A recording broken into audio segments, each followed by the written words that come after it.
Et on revient maintenant sur cette décision de la Cour suprême américaine d'invalider une partie des tarifs douaniers de Donald Trump. Qu'est-ce que ça signifie pour nous, le Canada? On va en parler avec Geneviève Dufour, qui est avocate en droit international économique. Bonsoir, Madame Dufour.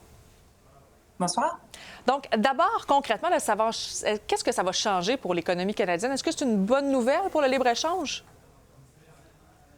C'est difficile de prévoir encore ce que ça va changer pour l'économie canadienne parce que, vous le savez, M. Trump a une caractéristique, c'est d'être imprévisible.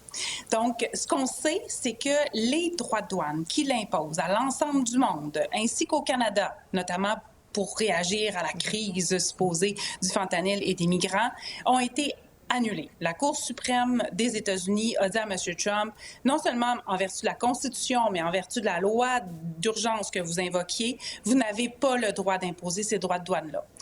Donc, ça veut dire pour le Canada que les 10-15 % de produits qui allaient aux États-Unis et qui n'étaient pas conformes, comme on dit, à notre accord de libre-échange, ne devraient plus subir les pourcentages là, de droits de douane qui étaient imposés.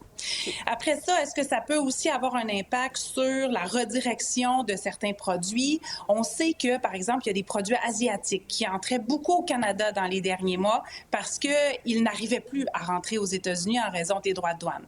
Et ces produits-là entraient directement en compétition avec nos produits canadiens, souvent étaient moins chers. Donc, ça va avoir un impact, ça aussi. Parfois, c'est des impacts qui sont indirects. Ouais. Après ça, qu'est-ce qui va arriver? Comment il va réagir? Ça reste à voir. Ouais. Donc, juste quand même pour comprendre, c'est quand même pas tous les tarifs douaniers, justement, qui ont été annulés. Donc, techniquement, on n'est quand même pas encore sorti du bois. Là. Il reste d'autres tarifs, notamment sur l'acier et l'aluminium.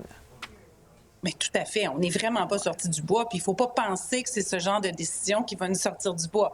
Les tarifs sur l'acier, l'aluminium, les autos, par exemple, c'est des tarifs qui sont imposés en vertu d'une autre loi qui, elle, n'était pas devant la Cour suprême.